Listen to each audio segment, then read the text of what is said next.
به نام الله بخشنده و مهربان. امروز برای شما عزیزان یک قصه عجیبی را میخواهم نقل کنم. نقل میکنند که در آلمان یک چند سال پیش قصه زیبا و تأثیر کننده گذشته است که البته میخواهم شما نیز برادران و خواهران ایمانیم از آن خبردار باشید. در یکی از کارخانه های آلمان یک مرد ترک کار و فعالیت میکرد. آن مرد مدتی درازی در کارخانه ماشین براری کار میکرد و با فعل و اطوار خوشش میان کارگران حرمت و احترام خاصه داشت. روز این ترک از رئیس کارگاه اجازت رخصتی مهنت پرسید. رئیس آلمانی از او سبب گرفتن رخصتی کاری را پرسید، اما مرد ترک از جواب دادن معذرت خواسته و سبب گرفتن رخصتی را نگفت. راهبر آلمانی به او گفت که من نمیتوانم به تو رخصت دهم چون که کار خیلی زیاد است. کارگری ترک از این جواب سردار رنجیده شد چون که آنها مدتی دراز یکدیگر را میشناختند. پس مرد ترک با قهر گفت که من از کار میروم. راهبر هم با قهر خواهش کرد که تا این مرد هرچی زودتر عریضه نوشته بیارد. پس از مدت مرد کارگر عریضه با خواهش خود از کار رفتن را نوشته بالای میز سردارش گذاشت. وقتی که از میان یک مدت گذشته بود، راهبر باز هم سبب لازم شدن رخصتی را پرسید. به هر حال به چه سبب به تو رخصتی لازم است؟ اکنون ترک به او گفت که میخواهد برای ادای مراسم حج به مکه و مدینه سفر کند. سپس ترک از آن مکانهای مقدس، از پیدایش اسلام، از فرض شدن حج و از آنکه پیامبر اکرم صلی الله علیه و سلم در مدینه منوره دفن شده است نقل عجیبی کرد. مرد ترک گفت که میخواهد فریضه الهی را ادا نماید و خود به روضه پیامبر صلی الله علیه و سلم رفته به او درود و سلام رساند، چون که این سلام و درود امتان را طبق حدیث مبارک فرشتگان به حضرت صلی الله علیه و سلم خواهند رسانید.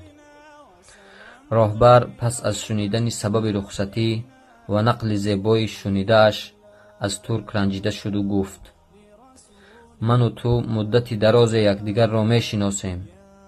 چرا تو به من در حال سبب این رخصتی را نگفتی؟ آخر من آن را زود امضا میگذاشتم.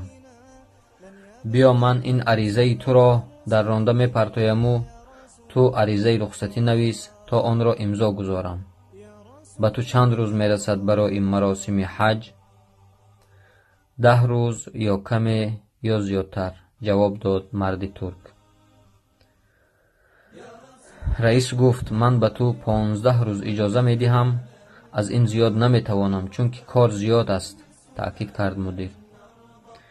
لحظه ای که ترک از در اتاق خارج میشد، از رهبر کارخانه منتدارگی نمود و مدیر به او مراجعت نمود.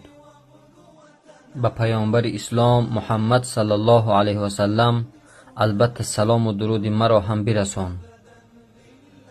ان شاء الله خوب، جواب گفت ترک تبسم کنان. اینک روزهای رخصتی پایان رسید و ترک پس از ادای تمام رکنهای حج و زیارت روضه پیامبر صلی الله علیه و سلم پیش از بازگشت به وطنش استانبول آمد تا خویشان و نزدیکانش را دیدار بینی نماید و سپس به آلمان برگردد. همان شب به خانه او به استانبول رئیسش زنگ میزند و خواهش می نماید تا گوشه تلفن را به او دهند. ترک حیران شده گوشی را می بردارد و آواز گریه رئیسش را می شنود. از او سبب گریستنش را می پرسد چون خواطر می شود که کاری بد نشده باشد. اما رئیس هیچ وقت نمی توانست خود را به دست گیرد و با آواز بلند می گریست و می گریست. در آخر رئیس خود را به دست می گیرد و می گوید شب آن روزی که تو به مکانهای مقدس سفر نمودی، من خواب دیدم، خواب زیبایی که در آن محمد صلی الله علیه و سلم به نزدم آمد. آن صورتی که او داشت چنان زیبا و ناتکرار بود، آوازش مهین و فارم و تأثیر بخش که من مدتی درازی به خود نآمدم از آن خواب دیدم. محمد صلی الله علیه و سلم به من گفتند که آن وقتی که من سلام و درود فرستادم شنیدند و خواستند تا به من جواب سلام و درودم را رسانند. از آن لحظه من هیچ به خود نمی آیم از خرسندی و آن تأثرات. از این پس من ایمان آوردم به الله جل جلاله و رسولش. اللهم صل علی سیدنا محمد و علی آل محمد كما صليت على إبراهيم وعلى آل إبراهيم وبارك على محمد وعلى آل محمد كما باركت على إبراهيم وعلى آل إبراهيم إنك حميد مجيد. برادران و خواهران عزیز، از این ما چی عبرت میگیریم؟ رسول الله صلی الله علیه و سلم میفرمایند در حقیقت برای الله در زمین فرشته های سیاح هستند که سلام امتم را البته برایم میرسانند. یعنی هر کسی که از صدق دل به رسول اکرم صلی الله علیه و سلم سلام و درود میفرستد داند که آن سلام و درود به جواب نخواهد ماند، چون آن فرشتگان وظیفه دارند جواب سلام و درود فرستاده اشان را به امتش رسانند. پس هر کی را سلام و درود حبیب الله جواب سلام و درود فرستاده اش کی رسید داند که او در دنیا و آخرت ان شاء الله موفق خواهد شد. چون معنی سلام و درود این از خالق آسمان ها و زمین بر نفر درود و سلام فرستاده شده عافیت و برکت خواستن است و برعکس آن قبول جواب سلام و درود هم.